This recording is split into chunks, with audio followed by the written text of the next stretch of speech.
গতকাল 10ই November 350 kilogram ফরিদাবাদে explosives পাওয়া গেছে।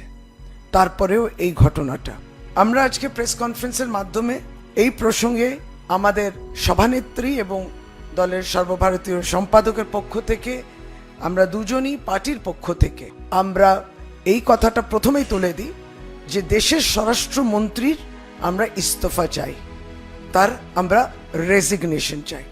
আমরা কিছুটা নিশ্চয়ই শোকাহত, কিন্তু তার সঙ্গে আমরা কোথাও না কোথাও একটু ক্ষুব্ধ হচ্ছি, আমরা একটু উত্তেজিত হচ্ছি, আমরা একটু চিন্তিত ভারতীয় নাগরিক। কারণ ঠিক বুঝতে পারছি না যে গতকাল দিল্লি রাজধানীতে এখন যেটা বলছেন টেরোরিস্ট অ্যাটাক, যারা দায়িত্বে রয়েছেন দিল্লি পুলিশ, স্বরাষ্ট্রমন্ত্রী মন্ত্রকের অন্তর্ভুক্ত স্বরাষ্ট্রমন্ত্রী, দেশের গৃহমন্ত্রী এবং দেশের প্রধানমন্ত্রীর দিকে তাকিয়ে রয়েছে ভারতবর্ষ। কিন্তু আমরা আস্থা পাবো কোত্থেকে?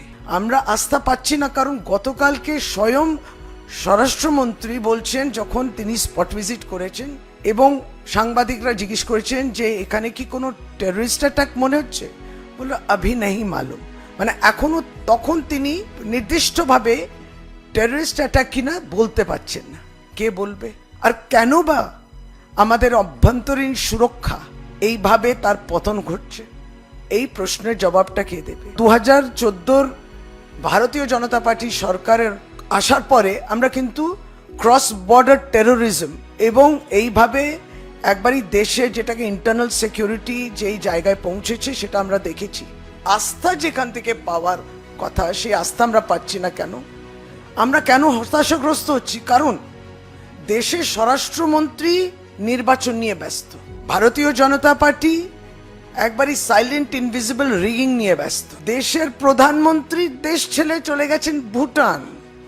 ভারতবর্ষ আশ্বাস কিংবা আস্থা পাবে কোত্থেকে? যারা দায়িত্বে রয়েছেন তারা দায়িত্ব এড়িয়ে যাচ্ছেন, দায়িত্ব নিচ্ছেন না। অ্যাকাউন্টেবিলিটিটা কোথায়?